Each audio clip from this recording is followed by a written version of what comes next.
Welcome to K-Catalog, your Taglish Korean compilation.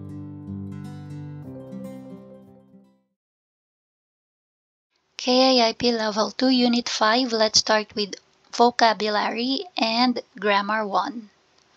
Odiga apayo? Where does it hurt? Saan ang masakit? So, yun yung example question. Answer, 열이 나고 기침을 해요. 열 means fever. Okay, so 열이 나고 means have a fever.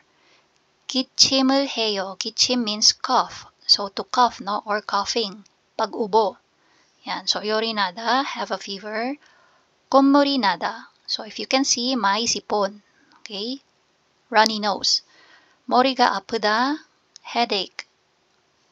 기침을 하다, kagaya nga ng sabi dito, so pag-ubo, coughing. Also have here, iga apuda. I means tooth. Okay? If you can see, no, masakit yung kanyang ipin. Toothache. Then we have mogi butta. Mog means neck. Butta means to swell or swelling, not literally neck, but yung throat. Okay? Yung lalamunan. Yun yung namamaga. Mogi butta, pag sinabi mong mogi butta, namamaga ang lalamunan yung ibig niyang sabihin. Swelling throat. Next one, bega apuda, tummy ache. solsa를 하다. So, yung solsa is yung diarrhea. Okay? Yung ating diarrhea or pagtatae. Next one, 팔이 부러지다. Pal is arm. Okay, yung ating mga braso. So, ang nakikita nyo dito is, nabalian siya, no? So, saang part sa braso. Okay, so, may fracture sa kanyang arm. So, burojida is to break. Okay, yan o, nabali. Dariril datchida. So, dari, ito yung ating binti. Okay, yan. Yung ating mga legs. Datchida, to get hurt. Ayan, ibig sabihin, nasugatan. Okay? So, pag sinabi mong dariril datchida, nasugatan yung iyong binti. So, nadapa ka, dariril datchossoyo. Okay? Nasugatan yung binti ko kasi nadapa ako. Ayan. So, next. Sabi dito, 여러분은 언제 어디가 아팠어요? When and where did it hurt? Okay, so past tense tayo. Kailan daw at saan ang masakit or yung sumakit? 이야기해보세요. Discuss. Example natin. 지난 주말에 축구를 했어요. Last weekend, I played soccer. So, ito yung 언제 niya, no? Yung when. And then, 운동장에서 넘어져서 다리를 다쳤어요. 다리를 다쳤어요. I hurt my legs. Okay? So, nasaktan or nasugatan daw yung kanyang mga binti. So, ito na yung 어디가 아팠어요. Okay, yan yung answer natin kung saan yung masakit. So, ano ba yung sabi niya sa second sentence? Doon daw sa playground where they play soccer, 넘어져서, fell down, or natumba siya. Kaya, ano yung nangyari? Nasugatan or nasaktan yung kanyang mga binti. Okay? His legs got hurt. So, yan yung example. So, let's try. Let's say, for example, 3 araw na tapos patuloy kang umuubo. So, kakaubo mo, namaga ngayon yung lalamunan mo. Okay? So, ano yung sasabihin natin pag ganon in Korean? So, sabihin natin, 3일 동안. Okay? So, yung 동안, within or during 3 days. Okay? 3일 동안. 계속. 계속 means tuloy-tuloy lang, no? Yung pag-ubo mo nga. 계속, continually. 기침을 해서. So, 기침 is yung ubo. So, 기침을 해서 patuloy yung ubo mo. Kaya, 목이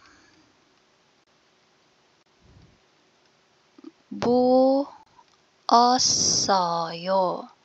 Okay, again, ano niyan, Tagalog niyan? At sa loob ng 3 araw, tuloy-tuloy yung pag-ubo ko. Kaya, namaga yung lalamunan ko. Ayan. Sa English, I have been coughing for 3 days and my throat is swollen. Ayan. Ibig sabihin nga, no, namaga. So, dito, take note yung buwasoyo from the word butta.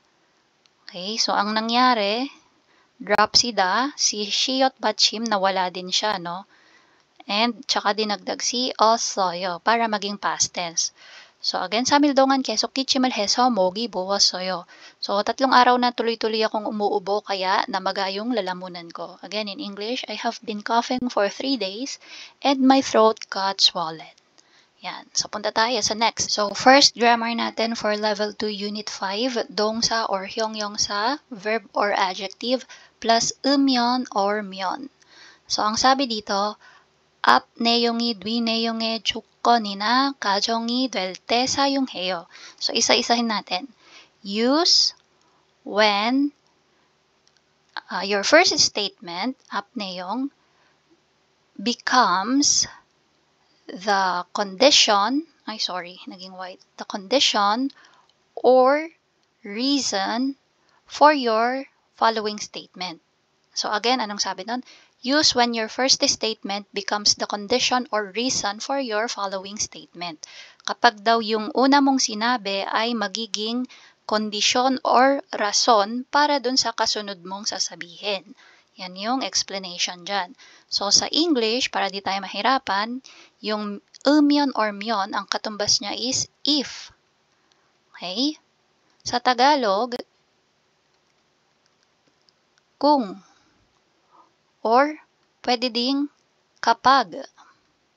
Diba? Pag meron tayong kondisyon or rason, ito yung madalas na sinasabi natin. Kung ganon, edi punta ka na lang sa ano. Diba? Parang nagiging rason mo siya. So, tingnan natin yung mga example para mas maunawaan natin. Ito, sabi niya, no? 머리가 아프고 열이 나요. Sabi niya, my head aches and I have a fever. Masakit ang ulo ko at nilalagnat. Sagot nung kausap niya, 많이 아프면 병원에 가보세요. Sabi niya, if you're feeling sick or too sick, so 많이 kasi is many, diba? So sa English, if you're feeling too sick, 병원에 가보세요. Try to go to the hospital, sabi niya.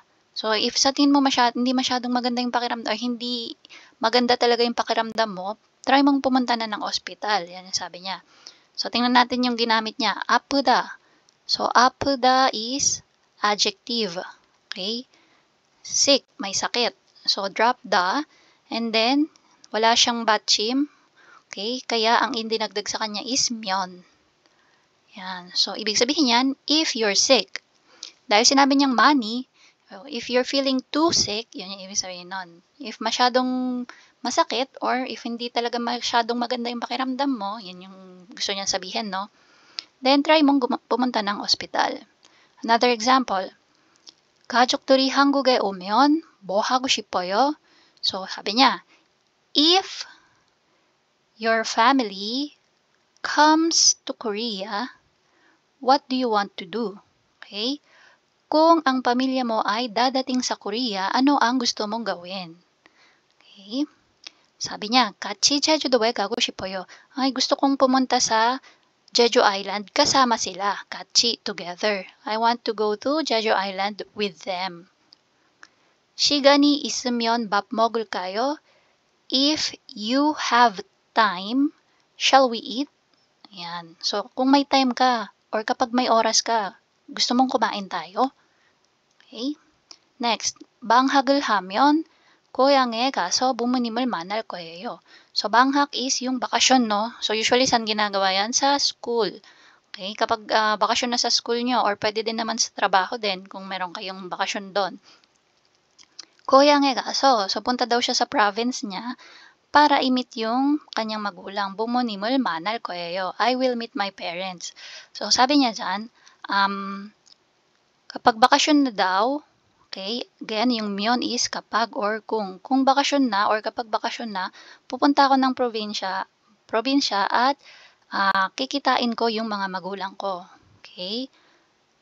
If it's vacation, I'm going to my province and will meet my parents. Yun yung sabi niya. So, punta tayo sa rules. 음연, myon. So, kapag may batchim, if there's a final consonant or nag-e-end sa consonant yung iyong verb or adjective, you add 음연. If there's no batchim, there's no final consonant, or your verb or adjective ends with a vowel, then you add myon. So, 먹다, 있다. Both of them, may batchim. So, 먹으면, 있으면. 먹다 to eat, 먹으면, if will eat or if you are going to eat. 있다, have, okay, or exist. 있으면, if you have or if it exists. So, pwede yun, no? Dito naman tayo, 다치다, 만들다. So, si 만들다 later na. Special siya. 다치다, there's no 받침, no? Ends with the vowel siya. 다치다, naging 다치면. Okay? So, 다치다, yung nasugatan or nasaktan. Hurt, to get hurt. 다치면, if you get hurt. Okay? Kung nasugatan ka.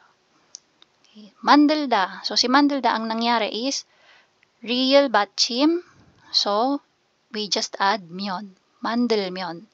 Okay? Hindi siya 만들면. It's 만들면. Okay? So, just take note of this. Now, let's apply yung ating grammar na 으면 or 면. Again, it's applicable for verb or adjective. So, if there's a 받침, there's a final consonant, or your word ends with a consonant, you're going to add 으면. But if your verb or adjective has no final consonant, or if it ends with a vowel, then you're going to add 면. Okay? So, tingnan natin. 이 사람들은 고민이 있어요. So, these people have concerns. So, 고민 means concern. May inaalala sila, no?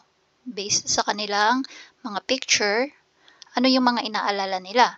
And 좋은 방법을 얘기해 보세요. So, 좋은 방법, good ways or solution. So, they're asking for solution.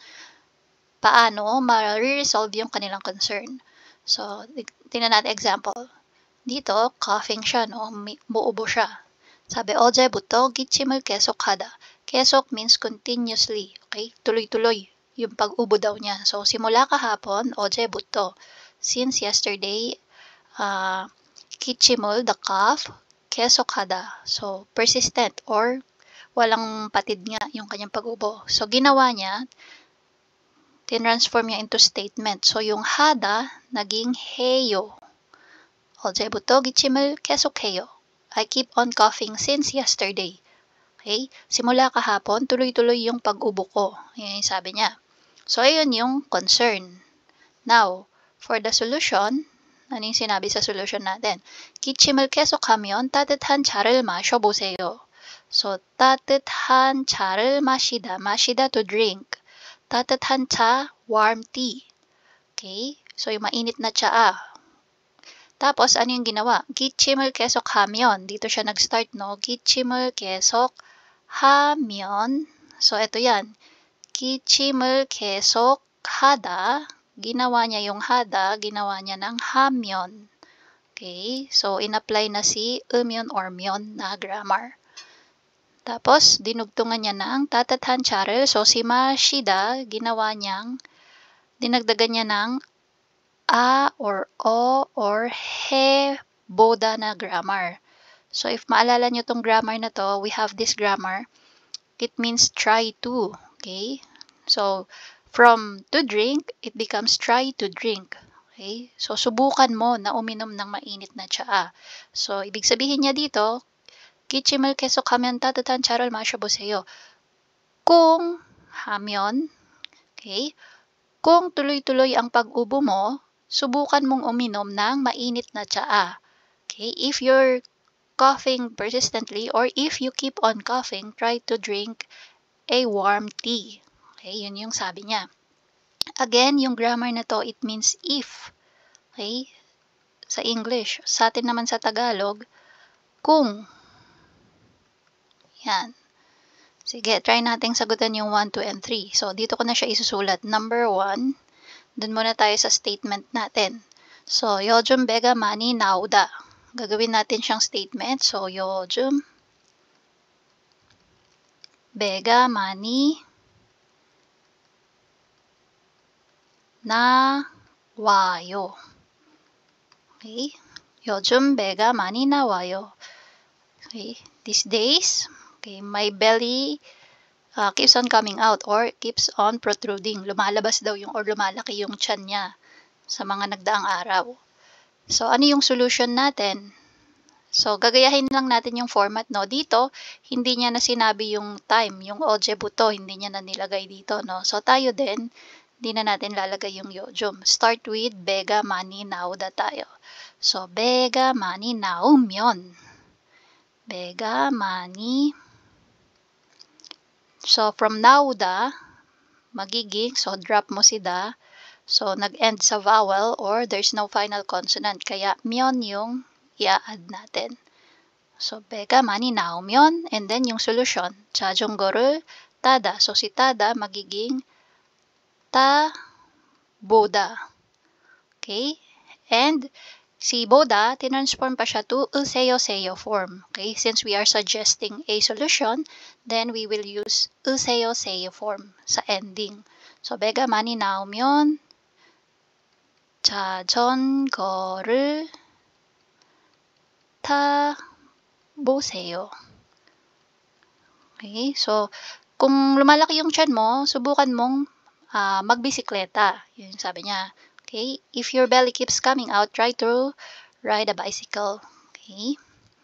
And then, number 2. So, asan yung natin, grammar natin? Ito, no? Myon. So, from nauda, naging naumyon. If. Number 2. 요즘 밤에 잠이 안 오다. These days, at night, I cannot sleep.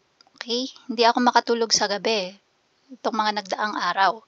So, gagawin lang natin siyang statement. So, yung hada, ay yung oda, magiging wayo. So, 요즘 밤에 잠이 안 와요. Okay. So, for the solution, again, di na natin sasama si 요즘. Diretso na tayo sa 밤에. 밤에 잠이 안. So, from oda, magiging 오면. Okay, so 잠이 안 오면. If you cannot sleep at night. And then, yung ating solution, 커피를 조금만 마시다. So, same, no? 마시다, magiging 마셔보세요. So, 커피를 조금만 마셔보세요. So, ano ibig sabihin yan? Kung hindi ka makatulog sa gabi, subukan mong uminom ng konting kape lang. Okay? So, sinasuggest na i-lessen yung pag-inom ng kape. Okay? If you cannot sleep at night, try to drink less coffee. Yun yung sabi niya. Sige, number 3 na tayo. Number 3, statement, 자주 다리가 붓다. Again, 붓다 is swell, to swell. Okay, mamaga. Okay, namamaga yung kanyang binti. So, 자주 다리가. Ano ulit yung 붓다? Paano natin siya ita-transform to ayo-oyo form? Magiging buoyo. So, madadrop si da, and yung shiyot na batchim, mawawala din yan. Madadrop din yan. So, magiging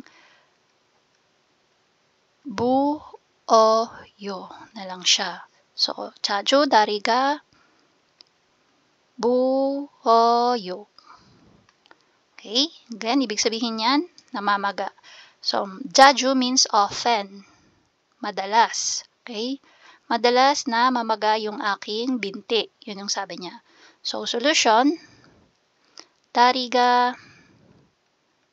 So, 붓다, pag ginawa mo siyang pag dinagdag mo si umyon or myon na grammar, magiging umyon. So, babalikan natin si butta. Okay? So, ano ulit itong original form nito? Butta. Okay? So, drop da. And if you can notice, meron siyang shiyot batchim. Although may shiyot batchim siya, hindi siya isasama sa pagsulat natin dito. So, magiging umyon na lang siya. So, take note nyo lang yan. So, isa sa mga special cases, 다리가 부으면. And then, ano yung sabi? 마사지를 하다.